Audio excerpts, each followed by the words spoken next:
શ્લોક 39-40 એષા તેડ્ભિહિતા સામુખ્યે બુદ્ધિયોગે ત્વિમાં શૃણુ બુદ્ધ્યા યુક્તો યયા પાર્થ કર્મબંધ પ્રહાસ્યસી શબ્દાર્થ એષા અત્યાર સુધી તે તારે માટે અભિહિતા વર્ણવ્યું સાંખ્ય પૃથ્કરણ અભ્યાસ દ્વારા બુદ્ધિ યોગે બુદ્ધિયોગ દ્વારા તું પરંતુ ઇમામ આ શૃણુ સાંભળ બુદ્ધ્યા સમજ દ્વારા યુક્ત યયા જેના વડે પાર્થ અર્જુન પૃથાપુત્ર કર્મબંધન પ્રહસ્યાસી તું મુક્ત થઈ શકીશ અર્થાત અત્યાર સુધી મેં સાંખ્ય યોગનું અર્થાત આત્માની પ્રકૃતિ અંગે પૃથ્કરણાત્મક જ્ઞાનનું વર્ણન કર્યું છે.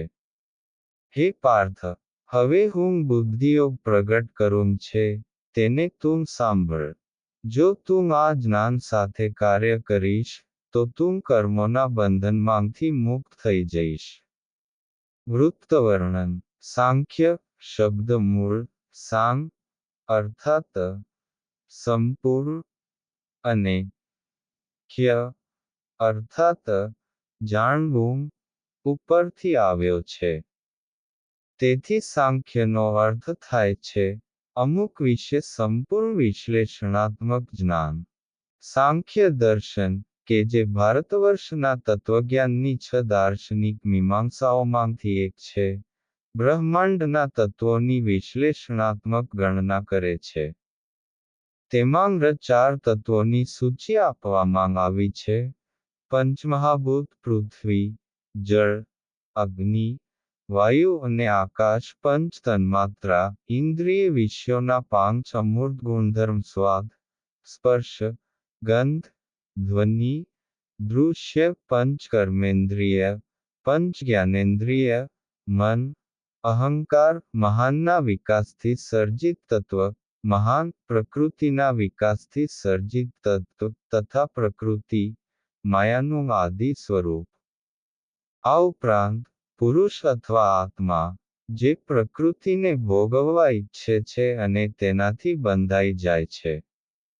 શ્રી કૃષ્ણે અર્જુનને સાંખ્યના અન્ય સ્વરૂપની સમજૂતી આપી છે જે શાશ્વત આત્માનું વિશ્લેષણાત્મક જ્ઞાન છે. હવે તેઓ કહે છે કે તેઓ ફળની ઈચ્છા રાખ્યા વિના કર્મ કરવાના વિજ્ઞાનને પ્રગટ કરવા જઈ રહ્યા છે. તેના માટે કર્મના ફળ પ્રત્યે અનાસક્તિ હોવી આવશ્યક છે. આ પ્રકારની વિરક્તિ બુદ્ધિ દ્વારા વિવેકનો અભ્યાસ કરવાથી આવે છે. તેથી શ્રી કૃષ્ણે તેને રસપ્રદ રીતે બુદ્ધિ યોગ કહ્યો છે. આગામી શ્લોકો 2.41 અને 2.44 માં તેઓ મનને વિરક્તિની અવસ્થાએ લાવવામાં બુદ્ધિ કેવી મહત્વપૂર્ણ ભૂમિકા ભજવે છે તે અંગે વર્ણન કરે છે. શ્લોક 40 નેહાભિક્રમનાશોસ્તિ પ્રત્યવાયો ન વિદ્યતે સ્વલ્પમપ્યસ્ય ધર્મસ્ય ત્રાયતે મહતો ભયાત. 40 શબ્દાર્થ નહીં ઇહામાં અભિક્રમ પ્રયત્નો નાશ હાનિ અસ્તિ છે પ્રત્યવાય વિપરીત પરિણામ હાસ નહીં વિદ્યતે છે સુઅલ્પમ થોડુંક અપી પણ અસ્ય આ ધર્મસ્ય ધર્મનું ત્રાયતે મુક્ત કરે છે મહત મહાન ભયાતુ ભયમાંથી. અર્થાત આ ચેતન અવસ્થામાં રહીને કર્મ કરવાથી હાનિ કે વિપરીત પરિણામ મળતા નથી અને થોડાંક પ્રયત્નો પણ મહાભયમાંથી બચાવી લે છે. વૃત્તવર્ણન આપણે એ મહાન ખતરાનો સામનો કરી રહ્યા છીએ કે આવનારા જન્મમાં આપણને કદાચ માનવદેહ ન પણ મળે અને તેના બદલે આપણે નિમ્ન જાતિના જીવો જેમ કે પશુ, પક્ષી વગેરે જેવી નિમ્ન કક્ષાની યોનિઓમાં જવું પડે. આપણે એવી આત્મસંતુષ્ટિ રાખવી ન જોઈએ કે આપણા માટે માનવદેહ અનામત રાખવામાં આવશે કારણ કે પુનર્જન્મનો નિર્ણય આપણા આ જન્મના કર્મો અને ચેતનાવસ્થાના આધારે થાય છે. પૃથ્વી પર કુલ 84 લાખ યોનિઓ અસ્તિત્વ ધરાવે છે.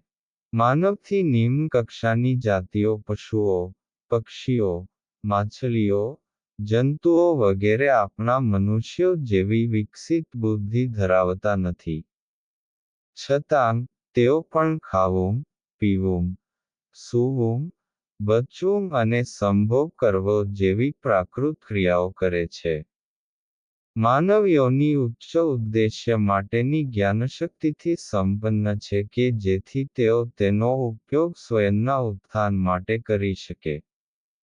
જો મનુષ્યો તેમની બુદ્ધિનો ઉપયોગ કેવળ ખાવું, પીવું, સૂવું, સંભોગ કરવો અને બચાવ કરવો જેવી પાશવી ક્રિયાઓમાં વ્યસ્ત રહીને આનંદ લેવામાં કરે છે તો તે માનવ દેહનો દુરુપયોગ કરવા જેવું છે.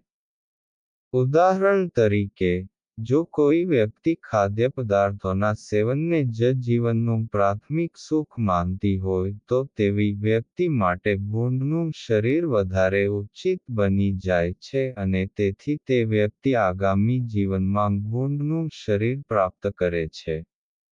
જો કોઈ નિંદ્રાને જીવનનું ધ્યેય બનાવે છે તો ભગવાન આ પ્રકારની પ્રવૃત્તિ માટે ધ્રુવીય રીંછ, પોલર બેર, નું શરીર વધારે યોગ્ય ગણે છે અને અનુગામી જીવનમાં તેને તે યોનિ પ્રદાન કરે છે. તેથી સૌથી મહાન ખતરો આપણી સામે એ છે કે કદાચ આપણને આવતા જીવનમાં માનવજન્મ પ્રાપ્ત ના પણ થાય. વેદો કહે છે, ઈ ચેદ્વેદિત સત્યમસ્તિ ન ચેદિહાવેદિન મહતી વિંષ્ટિ, કેનોપનિષદ 2.5 હે મનુષ્યો! માનવ જન્મ એ દુર્લભ અવસર છે. જો તમે તેનો ઉપયોગ તમારું પરમ લક્ષ્ય સાધવા નહીં કરો, તો તમારે મહાપતનનો સામનો કરવો પડશે. પૂન, તેઓ કહે છે, પ્રાક્શરીરસ્ય વિસ્રસઃ, ઈ ચેદશકદ બોઢું, તતઃ સર્ગેષુ લોકેષુ શરીરત્વાય કલ્પતે, કઠોપનિષદ 2.3.4. જો તમે આ જીવનમાં ભગવદ્ પ્રાપ્તિ માટે પ્રયત્નો નહીં કરો, તો તમારે અનંત જન્મો સુધી 84 લાખ યોનિઓમાં પરિભ્રમણ કરવું પડશે. જો કે, એકવાર આપણે આધ્યાત્મિક સાધનાની યાત્રાનો પ્રારંભ કરી દઈએ અને પછી જો તેને આ જીવન દરમિયાન પૂર્ણ ના કરી શકીએ, તો ભગવાન તે માટેના આપણા ઉદ્દેશની વિદ્યમાનતા જાણતા હોવાથી તેઓ આપણને પુનઃ માનવ જન્મનું અનુદાન કરે છે કે જેથી જ્યાંથી આપણી યાત્રા છૂટી ગઈ હતી ત્યાંથી આગળ વધી શકીએ. આ માર્ગે આપણે મહાન સંકટને ટાળી શકીએ છીએ. શ્રી કૃષ્ણ એ પણ કહે છે કે આ પથના અનુસરણના પ્રયત્નોથી કદાપી કોઈ જ પ્રકારનું નુકસાન થતું નથી. આનું કારણ એ છે કે વર્તમાન જીવનમાં આપણે જે કંઈ મિલકત ભેગી કરીએ છીએ તે મૃત્યુના સમયે છોડી જવી પડશે. પરંતુ, જો આપણે યોગના પથ ઉપર જે કંઈ આધ્યાત્મિક પ્રગતિ કરીએ છીએ, ભગવાન તેનું રક્ષણ કરે છે અને એ પ્રમાણે આગામી જીવનમાં ફળ આપે છે. જેથી, જ્યાંથી આપણી સાધના છૂટી ગઈ હતી, ત્યાંથી પુનઃ પ્રારંભ કરી શકીએ. આ પ્રમાણે, અર્જુનને તેના લાભ વિશે સમજાવીને શ્રી કૃષ્ણ હવે આસક્તિરહિત કર્મના વિજ્ઞાન વિશે ઉપદેશ આપવાનો પ્રારંભ કરે છે.